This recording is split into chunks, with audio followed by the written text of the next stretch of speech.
Okay. All right. Hey, I'm Blake Flannery of Maneuver Training Solutions, and in this video, I'm going to talk about some ideas and concepts for prepping a rifle to go into the water, and we'll talk a little bit about some equipment considerations for putting yourself in the water as well.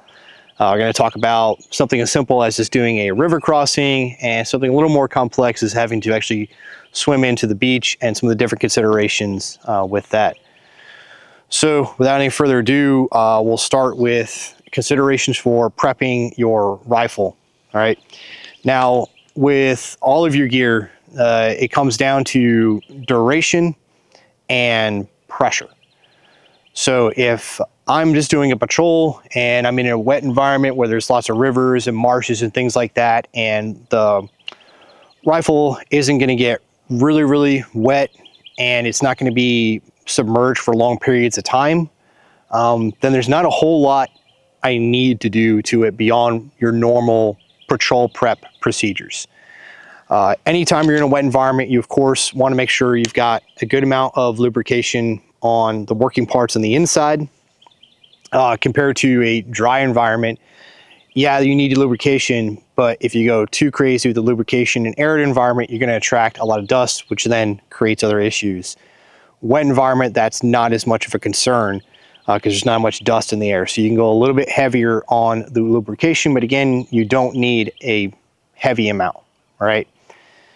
As far as the outside, there's no real special preparation that you really have to do to the outside of any weapon if you're just patrolling through a wet environment and knowingly or potentially going to have to do some river crossings, right? Because it's not going to be submerged for a long period of time, nor is it going to be subjected to any great pressures, right? Some things you should be doing kind of regardless, but especially if you know you're going to be going through water or really any kind of gnarly terrain, is looking at how it is retained to you, all right, with your sling. So your sling itself has to be firmly attached to the rifle, right? One thing that is often overlooked is the actual hardware on the sling itself and how it is routed. So this one is routed through the tri-glide, doubled back through, and then even taped up, right? That's a proper amount of security. You could take it a step further and even add a second tri-glide to that to have all the lockdown you could possibly want. And I say this because I have seen guys who only do the typical route it through one time and there's not even a lot of slack on it. We swam into the beach and homeboy came up without his rifle because it came out of the hardware. The rifle sling itself was secured to him. All the rest of us came up with our rifles because our slings were properly set and properly secured to us. He did not. And it was because of that. His sling was attached to him, but the rifle worked its way off. All right. So it is important that you actually understand how the hardware works, you know, just everything about your sling, how it needs to be adjusted, set it up properly, and just set it up so it can't come undone and come off the rifle. This setup doesn't make use of any kind of QDs, right, which is just fine. QDs are not your source of woe of rifles coming off of people. QDs fail because of user error. Either the person did not ensure that their QD actually locked into the cup, or they were not properly maintaining their equipment. It's a mechanical device, and so if you don't inspect it, so this is just, you know, snap hook, but even this, I should inspect this to make sure it's not rusting, it's going to come apart, or that spring is wearing out, and maybe it's not going to hold that locking gate closed, and it can come undone on its own, all right? Any kind of mechanical device, you have to inspect it because it can fail. And they'll wear out, especially if you're going to be out in environments like this. It's gonna rust, it's gonna get nasty, and you're gonna eventually have to change it out, right? There is nothing that is forever, okay? Everything wears out eventually. Just keep ahead of it, do proper maintenance, and it shouldn't be a big issue. But make sure you are properly checking out that sling, because you'll feel really silly if you lose your rifle because your sling came apart or came off the firearm itself. All right, so that's a big thing with that. We talked about, just applying basic lubrication in the insides. So you're going to have your optic, laser, maybe you have a light on as well if it's called for your patrol. So what are the prep that we need to do for those things? So anything that has any kind of cap, right? So like this tail cap or the head of the light, I want to look at this and make sure that O-ring is still present and free of debris, right? If it's dirty, I should wipe it off and make sure it's clear so that I can get a proper seal on this when I put it back on. And when I put it back on, I'm just 2 fingers, tighten it back up, and now it's resisting against that 2-finger pressure. I don't need to do anything more, all right? If I sit here and I gorilla grip this thing down, I can actually warp that O-ring and now it won't perform its proper job. Again, limited duration in the water, not a big deal, but if you're gonna be swimming this thing in, you can definitely get some water intrusion through that disrupted O-ring, all right? On anything that might take a remote switch, so laser and or light, if it can take a remote switch, either have that plugged in or have the cap for that plug on. If you leave that exposed, you're just inviting issues.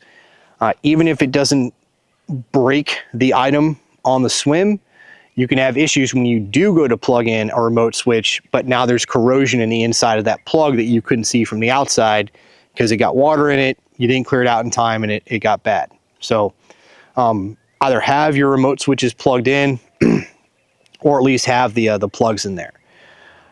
In lieu of a plug, if you've lost the cap of the plug for something like that, something as simple as taking a foamy ear pro and shoving those in there and putting a little electrical tape over that will help suffice as a cap to protect it. And one thing to look at with all this, your optics and lasers and all that, is what are you training for? You definitely need to get all your stuff. If this is an environment you need to prepare for, you eventually need to get all your stuff wet and nasty and dirty, in the water, in the mud, all that.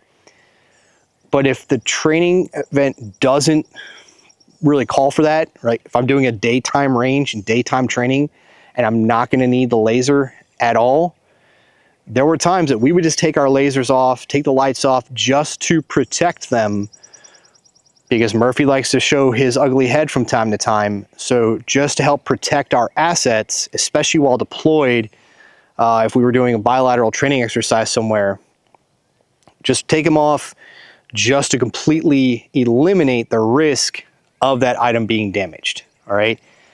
I know that isn't really in keeping with the whole notion of train as you fight. However, you do need to protect your assets. So especially if you're already, forward deployed, forward stage, wherever, you're in an austere condition where you can't just go back to the armory or, to your vehicle, wherever you keep your spare whatevers. If that's gonna break, right? Think about just removing it to protect it entirely, okay? However, if you've properly taken care of your equipment, you prep it, you shouldn't have an issue. So which way do you wanna go with it? That's entirely your call. Just make the most intelligent decision possible and make sure that you're not going to disrupt your training by removing a device, right? If it's needed for training, have it on there, you need it, okay? And then this rifle doesn't have it right now, but one of the things you do also want to consider is dummy cording. So I want to use cordage, simple 550 cord. Usually it's easiest to gut it, but you don't have to. And I want to tie all of these things, especially my optic and my laser, I want to tie them to the rifle, right? And I want to tie them to a hard point where it's not going to be disrupted. So what does that look like? Well, this is a piston operated upper. So if I try to tie around through the top of the rail, I'm tying around that piston. That's going to disrupt the piston, or it's just going to burn through that cordage, and that's not going to work. So I would go through one of these side slots instead. You want to make sure you tie proper knots. It's very common for people that not really understand how to tie a knot very well, and they tie a poor knot. If you don't know how to tie a knot, tie a lot is the common adage. That's actually not always super effective, because if you just tie a bunch of really crappy knots, then they all come undone in crappy and longer fashion. So learn how to tie good knots. Bowline is a very simple knot to learn how to tie and very effective for this application. And you want to make sure that you're going to tie everything up so that you're not going to create any further issue. If I have, you know, extra slings hanging off of my rifle with dummy cord, I'm starting to create all brand new issues for myself. So I want all that cordage to be as tight as possible, the minimal amount of cordage, and then if need be, I could even then hide it, you know, secure it to the weapon more by just throwing like some ace wrap or some camo form wrap around it to keep all that nice and tight so it can't hang off and create a snag hazard. And if you have done any waterborne operations, you're a swimmer, you're a diver, or you've just patrolled in the thicket of jungle and, you know, southern United States deciduous forest, you are well aware of the fact that everything is trying to grab everything it can off of you and your kit and take it from you. All right. So we want to make sure we're minimizing, if not eliminating, those snag hazards when we dummy cord things on. And that's really the long and short of it when it comes to basic preparation for your rifle, wet environment, whether it's just a simple patrol or a patrol where I expect or a high likelihood of having to cross some kind of body of water with limited immersion and limited pressure subjected onto the rifle. All right.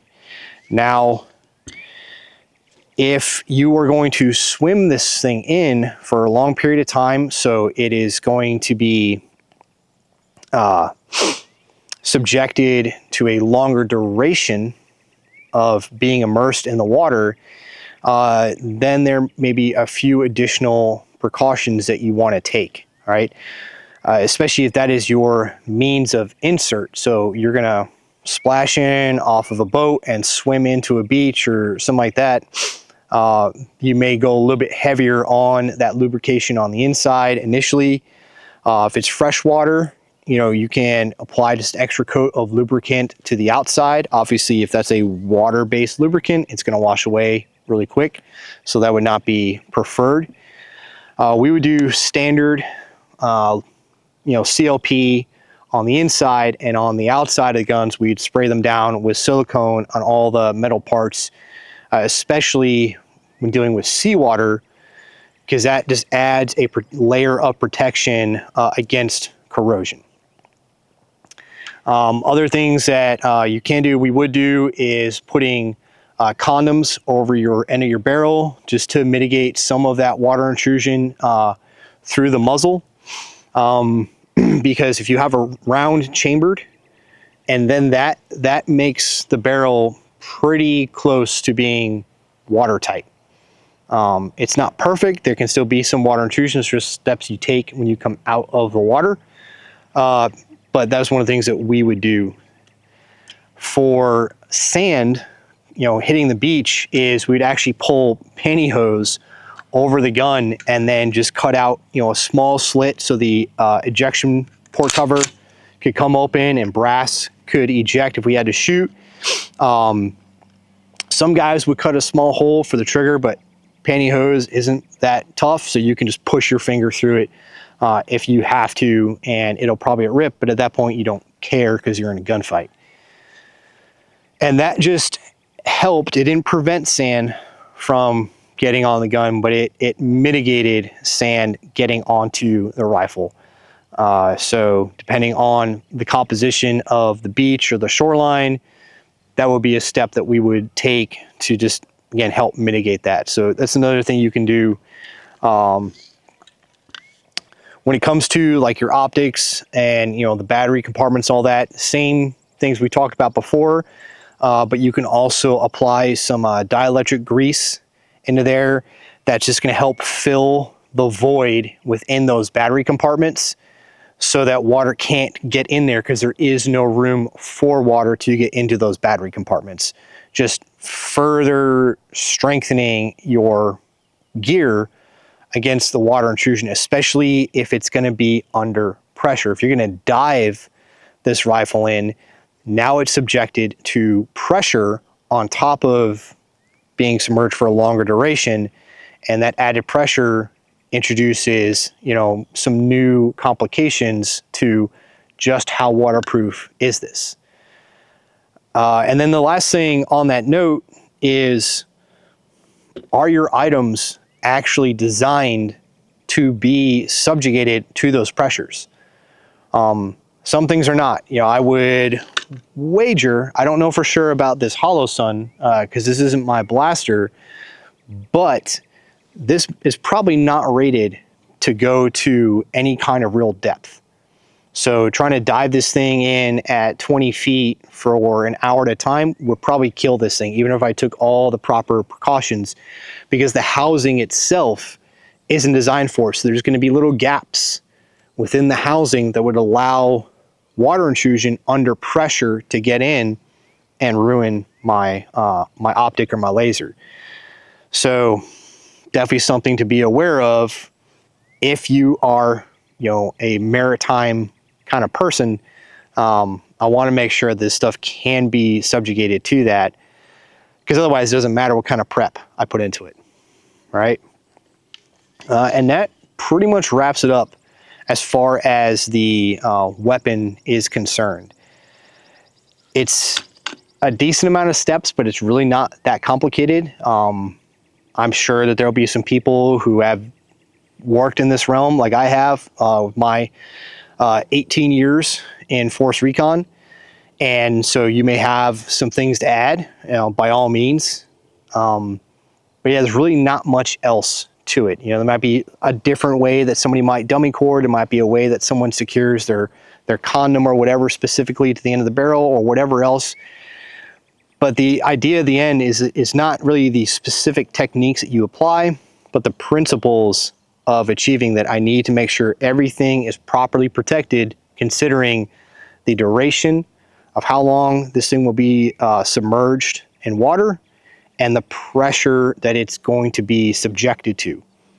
And really that's it, right? We don't need to make it super complicated, but it is kind of a niche thing. Not that many folks out there are swimming their guns into the range, but if you are someone who does have to do that, or maybe just wants to get out and do it for schnitz and giggles, well, now you have the tools to prepare your rifle for that. Oh yeah, Blakewater.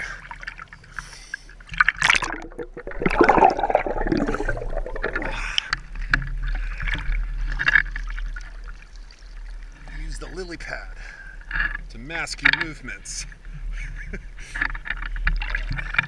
All right, so in this case, we just did a bit of a river crossing, or just dropped into the water to maybe get around some other obstacle. If I can, I'm just going to keep the rifle out of the water the entire time, because that's going to mitigate any further issue.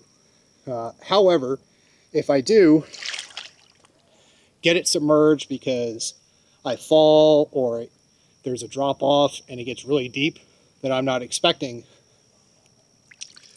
before I go to fire this again, I want to take a couple of steps to make sure that it's going to function when I do so. Now, one method that we would utilize if we were actually swimming it in would be to swim it in condition 3, which is mag loaded, bolt forward on an empty chamber, right? And so from there, as soon as I come out of the water and I'm in a position to where I can be firing, especially if I'm in the surf zone, I wouldn't want to do this too soon, because if I get hit with another wave, then I'm kind of going back into the process. So I get to a reasonable point. All I'm going to do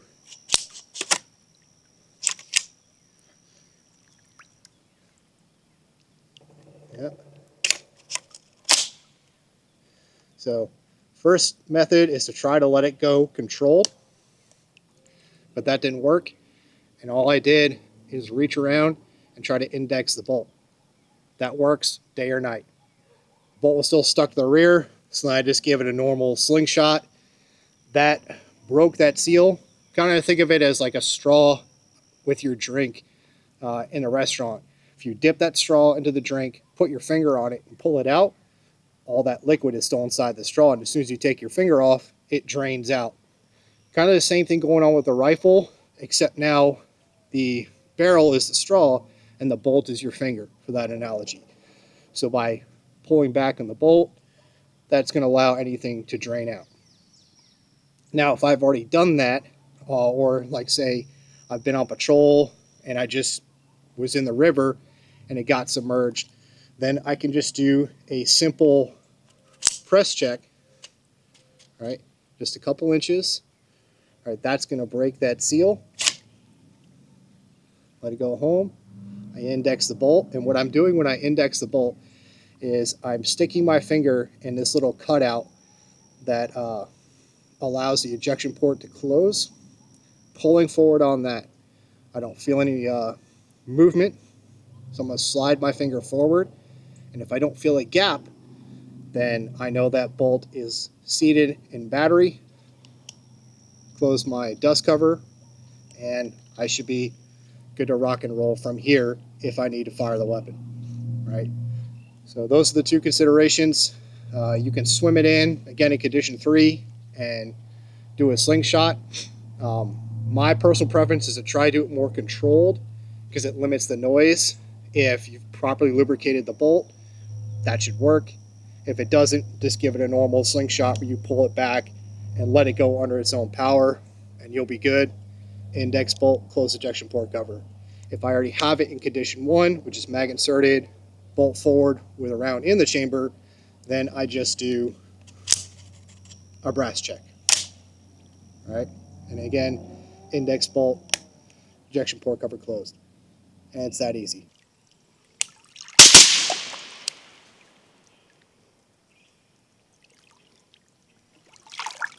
Okay, so we went in the water and tested this thing out and improved some of the concepts we talk about with prepping the weapon and getting it back into operation in the water.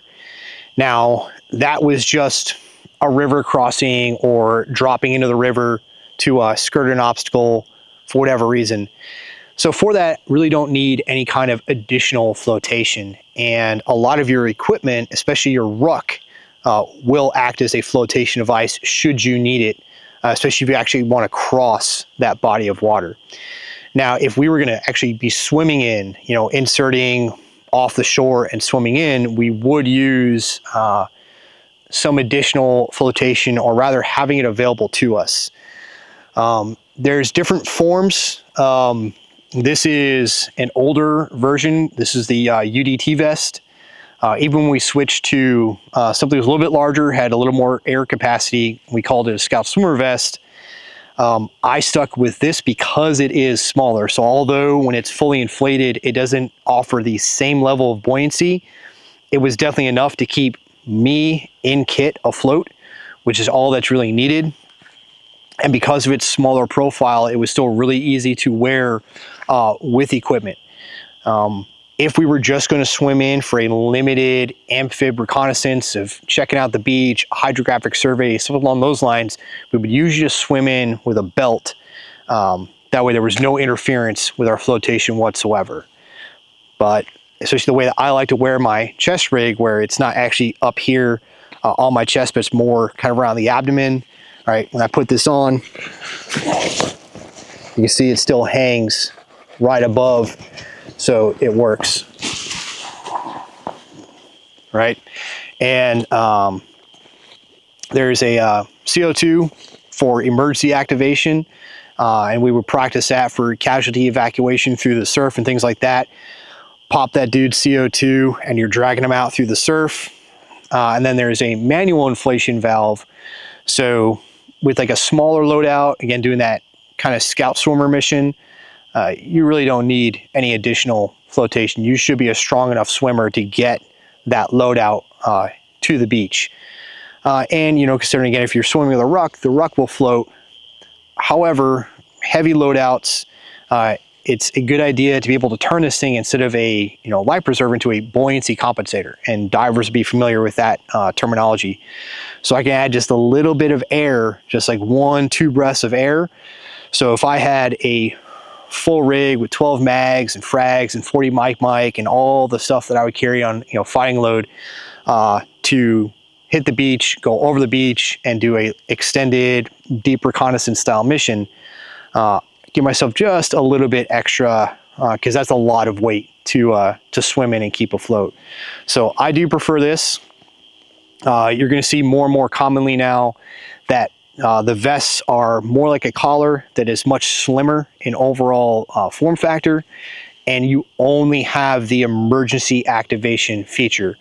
And then once it's activated, there will be manual inflation valves to keep reinflating it as it starts to lose some of that air, but you won't be able to manually inflate unless you have emergency activated it. So I would still use this.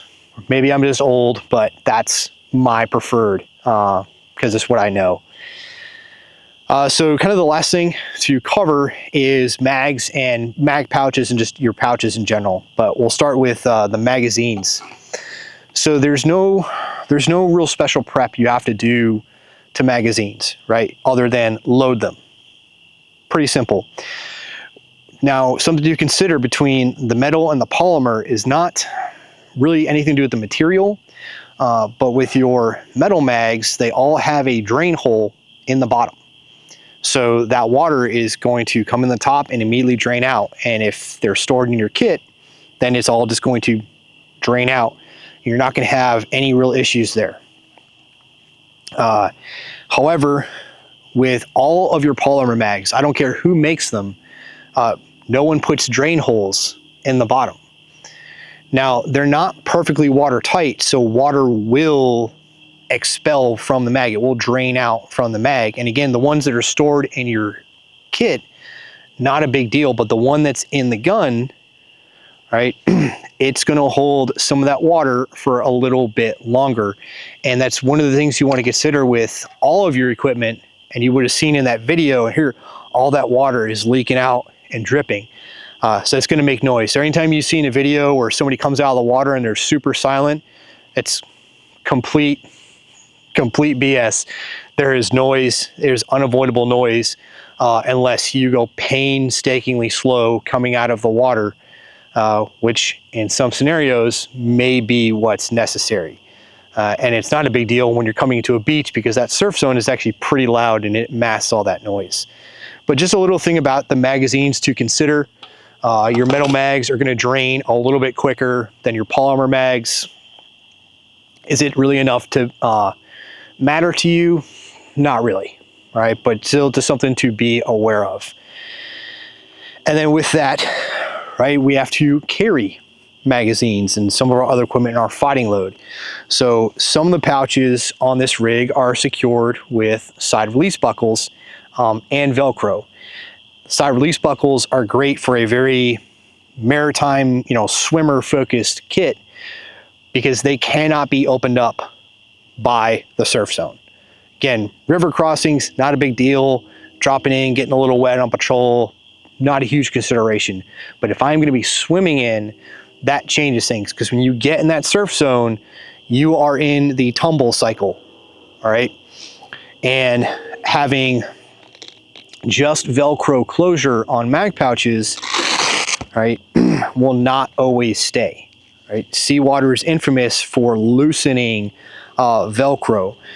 So with that, having passive and active retention in your mag pouch, the passive retention just being the friction fit as it goes in, and the active, in this case, you know, this one has elastic bands to pull that material in and pull those magazines tight and hold it tight. You might have pouches with Kydex inserts to provide more passive, really positive retention, and then some kind of flap. You can do the bungees, you can do the flap. All of that will work. Again, you get in the surf zone, right, bungees can get moved aside and then those mags can be prone to coming out. So I would not have a specific swimmer kit set with bungees, and usually my equipment, my chest rigs that were built out for doing reconnaissance, I wouldn't want to just swim that in. I would take extra precautions by putting tape over or something like that that I could remove easily, but I want to be really, really sure that my mags aren't going to get ripped out in the surf zone, especially if I get hit with a big wave and I take a tumble. So I just want to, again, consider that. What is your kit supposed to accomplish? And if you need more retention, then you try to go for more retention. It's less and less common to find mag pouches that have the buckles, and that can be kind of irritating once you're actually on land and maybe you're in a fight and have to go through a buckle and a Velcro flap.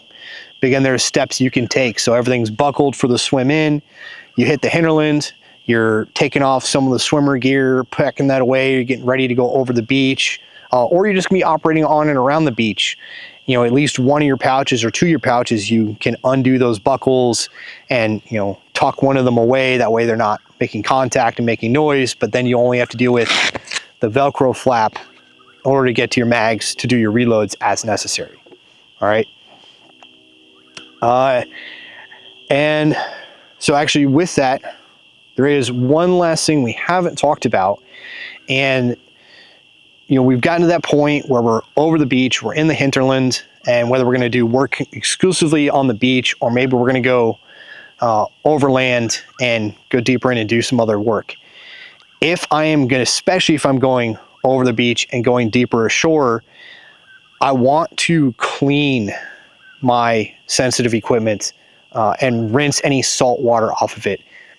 River crossing, freshwater, not as big of a deal. If I do take a tumble and it gets muddy, then I definitely want to find a way to rinse that off. Although I can usually do that before I come out of the water. But really it's the corrosion from salt water that's going to be a big problem for you if you don't take care of it. So we would bring in extra fresh water. I would have my water, part of my loadout, but then packing an extra 2 quarts of water per guy, and we would do a hasty rinse off of the rifle, night vision, radios, all that sensitive equipment where corrosion can get in and degrade connections and degrade the operating systems of our mechanical devices, and just rinse that out, throw a little more lubricant on there, and then continue on with the patrol to just stay ahead of anything going wrong with the gun. So if we need it, it's there for us when we need it. But yeah, that really does wrap it up. Talk about considerations for prepping your rifle and really any firearm. Some considerations for our equipment, considerations for your flotation. And this should serve you, again, if you are someone who works in the maritime environment, you're a swimmer, you're a diver, this should be all the information. And again, if you are in one of those professions and you have anything you want to add to it, by all means, drop in a comment and let us know if you think there's something that was missed, or if there's a little technique that you've used is a little bit different than anything that I covered in this video. And I'll appreciate being brought out to make this video. And if you guys want to see more of me, you can find me on Instagram at Blakewater0326. I also have a YouTube channel, although I'm really bad about uploading, but I will try to get better. And that's Blakewater0326 as well. And you can also come out and train with me through Maneuver Training Solutions, as well as Orion Training Group. Just go to either one of those websites and see what classes are posted up in your area. And I will see you around. We hope you enjoyed this video. We are the OpRod Kids. The weapon system featured this evening includes the Leitner-Wise MARKFIVE 11.5 piston upper receiver group, the lead and steel PB3 red dot sight, tall RE socket mount, holosun laser, green IR, and then we've got a mod light on a Overbore Systems swivel and the Ballistic research machine ARQA 556 suppressor. This holds 0, no issue going in and out of the water. I think the laser's still working just fine. Yep, flashlight still work.